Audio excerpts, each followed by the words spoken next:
नमस्कार दोस्तों, ज्ञान सेतु करंट अफेयर्स पे आपका स्वागत है। आज है 29 मई 2026 और 29 मई 2026 के इम्पोर्टेंट करंट अफेयर्स को हम लोग डिस्कस करने वाले हैं। अगर आप हमारे चैनल पे पहली बार आए हैं तो चैनल को सब्सक्राइब कर दें। चलते हैं आज के पहले क्वेश्चन की तरफ और आज का पहला क्वेश्चन है, Which global city hosted the high-stake global environmental and climate summit where a strict timeline for curbing macro and microplastic pollution was debated? किस वैश्विक शहर ने उच्च स्तरीय वैश्विक पर्यावरण और जलवायु शिखर सम्मेलन की मेजबानी की, जहां मैक्रो और माइक्रो प्लास्टिक प्रदूषण को अंकुश लगाने की सख्त समय सीमा पर चर्चा की गई? तो इसका सही उत्तर क्या है? इसका सही उत्तर हो जाएगा ऑप्शन बी, जेनेवा। अच्छा, जेनेवा कहाँ है? तो स्विट्ज़रलैंड में है। और अब स्विट्ज़रलैंड से थोड़ा सा रिलेटेड हम लोग कुछ जान लेते हैं। तो स्विट्ज़रलैंड की राजधानी कहाँ है? तो बर्न। स्विट्ज़रलैंड के वर्तमान राष्ट्रपति कौन है? तो गाय परमेलिन। और मुद्रा कौन सी है? तो स्विस फ्रैंक। चलते हैं आज के नेक्स्ट क्वेश्चन की तरफ और आज का नेक्स्ट क्वेश्चन है, In to recent maritime escalation, the US military launched localized precision airstrike against drone storage facility in which specific port city of Iran? हाल ही में समुद्री तनाव के जवाब में अमेरिकी सेना ने ईरान के किस विशिष्ट बंदरगाह शहर में ड्रोन भंडारण सुविधा के खिलाफ स्थानीय सटीक हमला शुरू किया है? तो इसका सही उत्तर हो जाएगा ऑप्शन बी, बंदर अब्बास। बंदर अब्बास किस देश में? तो ईरान में। अब ईरान की बात है तो ईरान की राजधानी कहाँ है? तेहरान। ईरान के वर्तमान राष्ट्रपति कौन है? तो ईरान के वर्तमान राष्ट्रपति हैं मसूद पेजेस्कियान। और ईरान की आधिकारिक मुद्रा क्या है? तो ईरान की आधिकारिक मुद्रा रियाल है। चलते हैं आज के नेक्स्ट क्वेश्चन की तरफ और आज का नेक्स्ट क्वेश्चन है, on May 29, 2026, India officially operationalized a new direct trade air corridor to bypass land road blockage with which Central Asian nation? 29 मई 2026 को भारत ने पारंपरिक ज़मीनी प्रतिबंधों को दरकिनार करने के लिए किस मध्य एशिया देश के साथ एक नया सीधा व्यापारिक हवाई गलियारा शुरू किया है? तो इसका सही उत्तर क्या हो जाएगा? Option A, Uzbekistan. यह वाणिज्यिक एयर फ्रेट कॉरिडोर दवाओं, इलेक्ट्रॉनिक्स और कृषि उत्पादों के तेज़ी से और निर्बाध परिवहन की सुविधा देता है। अच्छा, उज्बेकिस्तान की राजधानी कहाँ है? तो उज्बेकिस्तान की राजधानी ताशकंद है।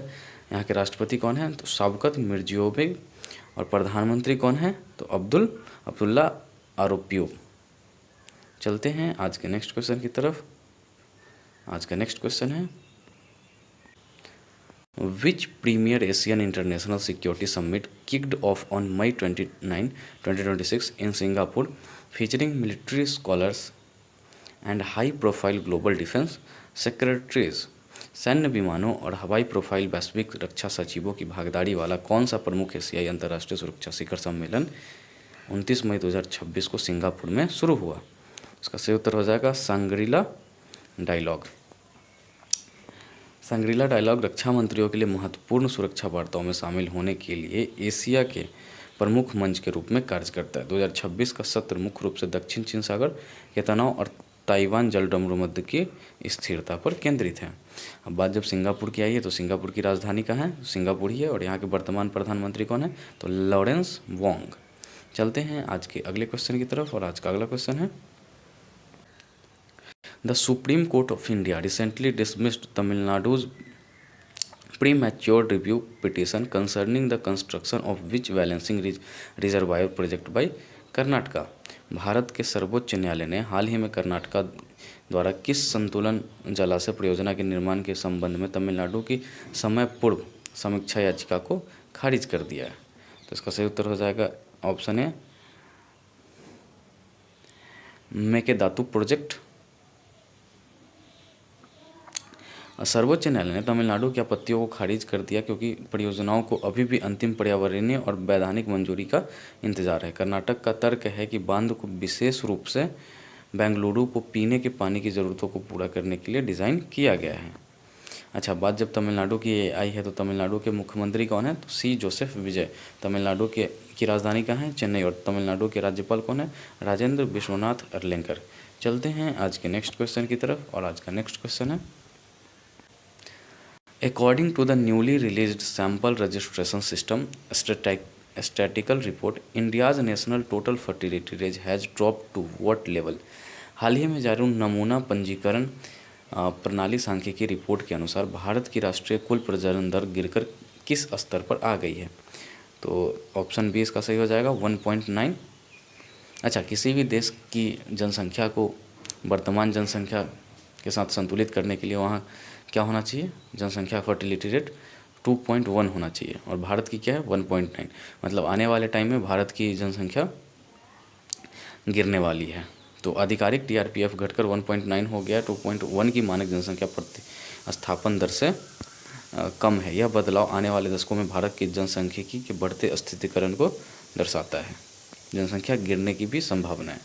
चलते हैं आज के नेक्स्ट क्वेश्चन की तरफ और आज का नेक्स्ट क्वेश्चन है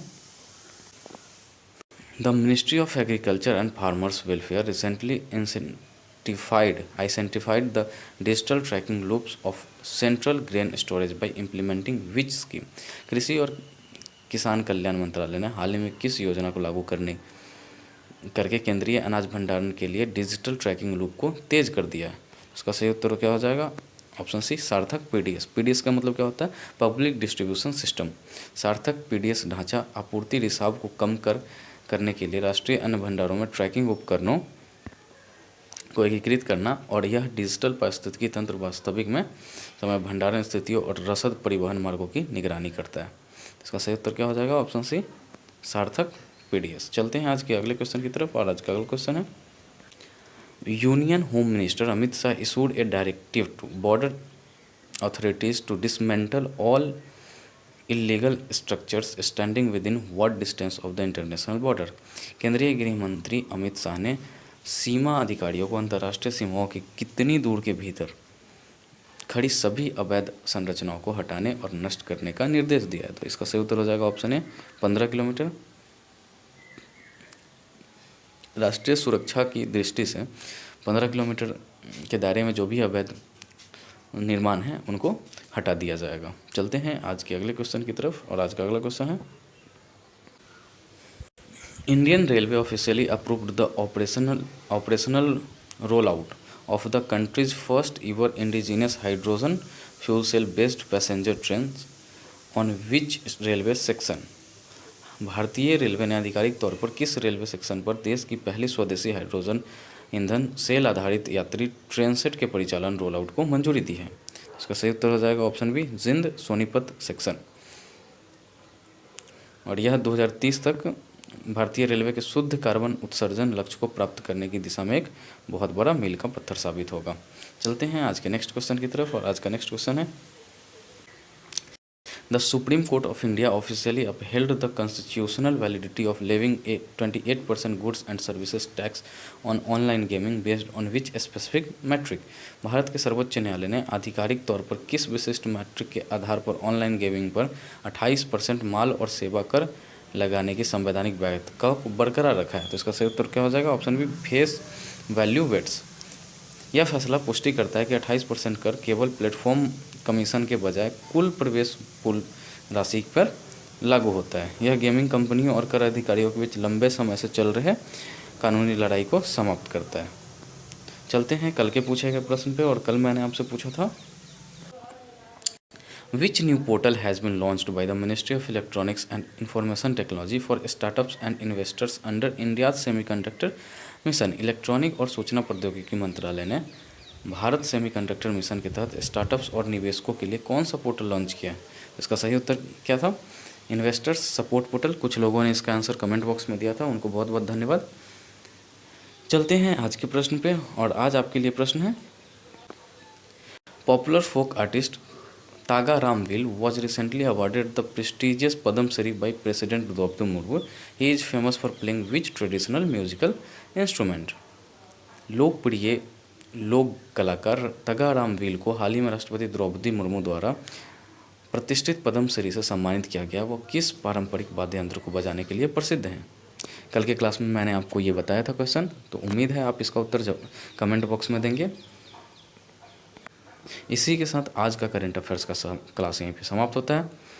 मिलते हैं फिर कल नए एक वीडियो के साथ, तब तक के लिए धन्यवाद, नमस्कार।